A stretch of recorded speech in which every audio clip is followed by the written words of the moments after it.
Motor matic telah menjadi kendaraan pilihan utama masyarakat Indonesia, terutama di kawasan perkotaan.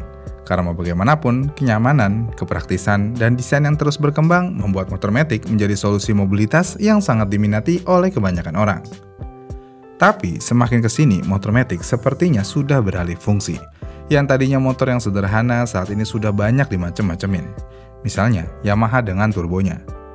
Yamaha mengeluarkan YS CVT di beberapa varian motor terbarunya, misalnya ya di NMAX Turbo dan yang terbaru di Aerox Turbo. Dengan adanya turbo ini, harga motor Yamaha langsung melonjak tajam. Sebagai perbandingan, Yamaha NMAX 155 Connect yang berarti ini tipe tertinggi memiliki harga di 36 jutaan rupiah, sedangkan NMAX Turbo versi tertinggi memiliki harga di 45 jutaan rupiah, yang berarti motor ini mengalami kenaikan harga sekitar 25% lebih. Sedangkan untuk Yamaha Aerox 155 VVA tipe tertinggi ada di harga 32 jutaan dan Aerox Turbo memiliki harga di 39.550.000. Ya naik lebih dari 20% juga. Jadi ya harga motor mengalami kenaikan yang signifikan. Menariknya bukan Yamaha aja yang menaikkan harga motor ini secara signifikan, yang mana Honda juga melakukan hal serupa. Honda PCX generasi sebelumnya memiliki harga di 37 jutaan untuk versi tertingginya dan untuk tahun 2024 sampai 42 juta rupiah harganya. Yang berarti Honda menaikkan harga motornya sebesar kurang lebih 13-14%. Yang mana ini cukup tinggi untuk kenaikan sebuah harga. Dan dengan kenaikan harga yang cukup signifikan ini akhirnya memunculkan berbagai spekulasi bahkan menimbulkan pertanyaan. Apakah kedua perusahaan yang sudah terbukti melakukan kartel beberapa tahun lalu melakukan hal yang serupa lagi? Mengingat motor lain selain Honda dan Yamaha tidak mengalami kenaikan harga yang signifikan. Menarik nih. Sebenarnya kita memiliki prasangka seperti ini ya nggak salah, karena mau bagaimanapun Honda dan Yamaha sudah terbukti pernah melakukan kartel. Pada tahun 2017, Honda dan Yamaha terbukti bersalah atas tindakan menaikkan harga motor pada kurun waktu dari tahun 2013 sampai 2015. Hasil akhirnya, Honda didenda 22,5 miliar rupiah dan Yamaha didenda sebesar 25 miliar rupiah. Yang berarti Honda dan Yamaha kena denda maksimal. Namun kenapa bisa Honda dan Yamaha melakukan kartel bukannya mereka bersaing? Ya kelihatannya aja bersaing seperti Indomaret dan Alfamart, padahal mereka seperti satu saudara. Apalagi petinggi Honda dan Yamaha sering berkumpul dan aktif di Jakarta Japan Club atau JJC, dan ini adalah salah satu perkumpulan orang Jepang terbesar di Indonesia. Dimulai dari perkumpulan itu, petinggi kedua pabrikan ini sering bermain golf bersama dulunya. Dari sanalah bermula. Selain bermain golf, ada juga bukti email antara kedua petinggi ini, yang pada akhirnya itu sudah menjadi bukti konkret dan KPPU memutuskan Honda dan Yamaha bersalah melakukan kartel. Setelah itu, harga motor tidak mengalami kenaikan yang signifikan, bahkan bisa dibilang cenderung stabil. Tapi nih, belum genap 10 tahun dari persoalan tersebut, kita dihebohkan lagi dengan adanya kenaikan harga yang signifikan. Namun kenapa? Kenapa bisa naik harga motor-motor tersebut?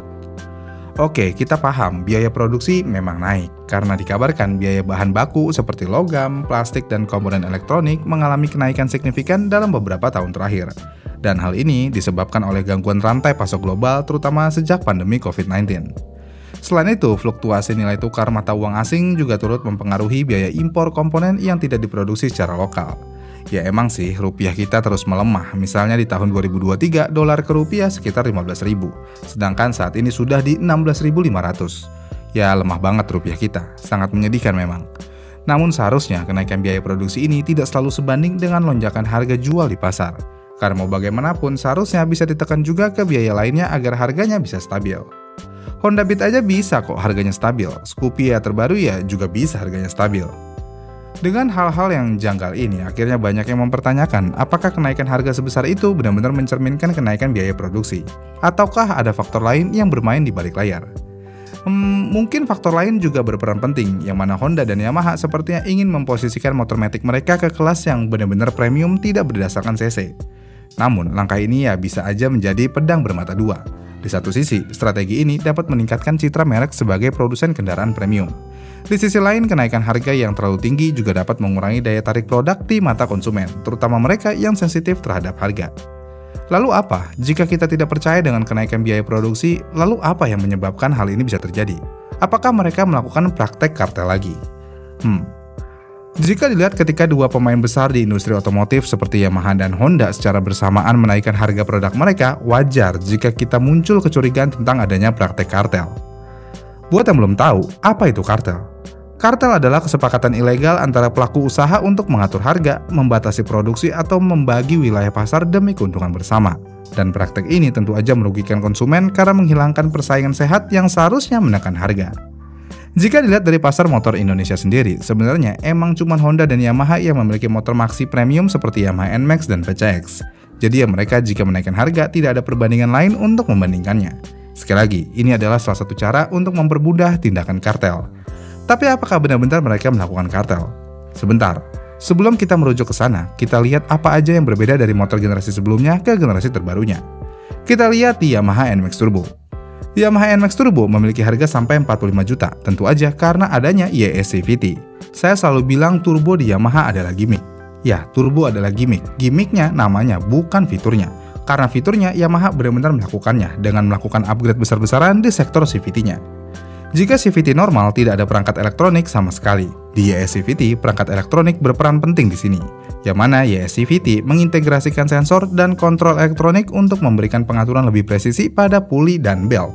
Dan sistem elektronik ini mengontrol bagaimana puli akan menyesuaikan diameter mereka untuk memberikan rasio gear yang ideal. Tapi pertanyaannya, apakah produksi YS-CVT akan menaikkan harga produksi karena lebih mahal daripada CVT konvensional? Tentu aja iya jika kita melihat teknologi yang ada, karena mau bagaimanapun untuk memproduksi YS-CVT, Yamaha membutuhkan komponen elektronik seperti sensor, aktuator, dan unit control atau ECU yang harus terintegrasi dengan sistem mekanis CVT. Sedangkan CVT biasa ya hanya terdiri dari puli, belt, dan komponen mekanis sederhana. Yang berarti karena menggunakan lebih banyak teknologi dan komponen, biaya produksi YS-CVT tentu aja lebih tinggi dibandingkan CVT biasa.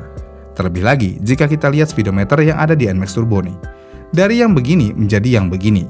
Yang tadinya nggak bisa dimain-mainin speedometernya sekarang bisa dimainin. Terima telepon, email, atau bahkan WhatsApp juga bisa masuk ke notifikasi ini.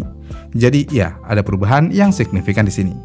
Tapi apakah kenaikan harga lebih dari 20% itu wajar? Jika melihat dari apa yang diinvestasikan Yamaha, sepertinya hal itu terlihat sangat wajar. Karena mau bagaimanapun, saat ini jika ada inovasi teknologi, biayanya akan dibebankan ke harga jual motor, bukan jadi beban perusahaan lagi. Dan pengembangan di YS-CVT tentu aja membutuhkan biaya yang cukup besar. Oke, di sini Yamaha kita masih bisa terima. Namun bagaimana dengan Honda? Honda PCX 160 CVT-nya ya masih konvensional, tidak ada elektronik sama sekali. Kenapa bisa mengalami kenaikan harga 13-14%? Emangnya ada yang beda dari motor ini selain warnanya? Jawabannya ya ada, cuman minor aja. Lampu depan, lampu belakang ya udah itu doang. Sisanya ya mesin dan lainnya ya sama aja. Tapi kenapa harganya ikutan naik?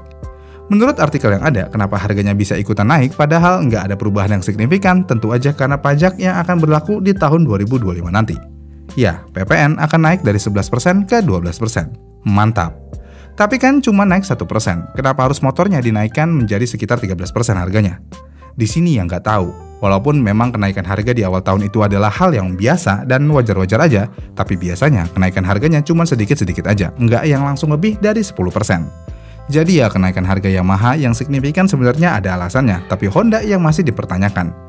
Apa masalah utama Honda menaikkan harga? Apakah ini permintaan Yamaha agar kedua harga motor tersebut tetap kompetitif? Disinilah misterinya. Tapi ya secara logika ini bisa aji mumpung juga buat Honda. Jika Honda tidak menaikkan harga motornya, Honda PCX 160 belum tentu laku juga karena mau bagaimanapun teknologi Honda PCX 160 ya kalah jauh sama NMAX Turbo. Yang berarti kemungkinan Honda akan memanfaatkan fanboy-nya aja untuk membeli motornya. Dan untuk menaikkan keuntungan tentu aja Honda ingin menyesuaikan harga pasar juga. Lagi pula Honda PCX tipe tertinggi harganya yang masih terpaut sekitar 4-5 jutaan dari NMAX Turbo tipe tertinggi. Jadi ya daripada kurang laku dan harganya masih sama aja, mending naikin aja. Lagi pula kenaikan harga ini juga menaikkan value motor itu sendiri. Jadinya ya Honda siap berdarah-darah dulu dengan PCX generasi ini. Tapi pertanyaannya, apakah penting motor Matic 150cc dikasih teknologi segitunya dan dijual di harga 40 juta lebih? Jawabannya ya balik lagi, penting gak penting?